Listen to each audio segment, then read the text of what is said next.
ơi nó cái than những trai bao lứa kia bay sấy sro tôi đừng trai ơi nó cái than những trai bao lứa kia bay sấy sro tôi đừng lo so sút đôi chỉ còn chân nó sẽ trọc à tôi đừng bao tôm tơ tạm khó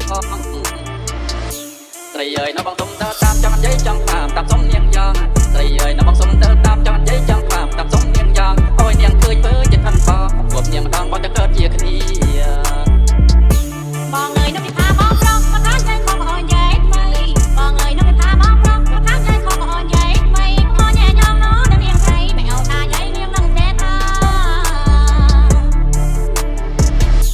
จังบานนี่ก็จะนี้แม่ได้รู้ประเสริฐตุกัดขันลาจังบานนี่ก็จะนี้แม่ได้รู้ประเสริฐตุกัดขันลาประเสริฐมันมองน้องแอนาบ่ทันเบิ่งตาหน้าโดนเจือបងនៅស្រុកស៊ីសប៉ុនក្នុងខេត្តតំបន់បន្ទាយមានជ័យបងនៅស្រុកស៊ីសប៉ុនក្នុងខេត្តតំបន់បន្ទាយមានជ័យពុជបងឪម៉ែមកគល់បូរីក៏ចិត្តពេតដីស្រឡាញ់ស្រីសោសរិនបងមិនទាំងចេះធ្វើស្រាជឿចោះយ៉ាងណាកាគៀបងពេន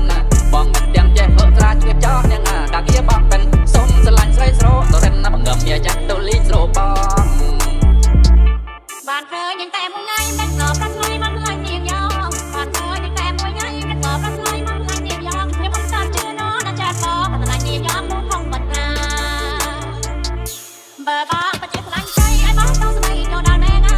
បើបងបជាស្លាញ់ใจឲ្យបងទៅស្ដីទៅដល់ណែណាក៏ថាមិនចេះទៅក៏មិនថាចង់តាមប្រពៃនេះនាងមិនចិត្តទេ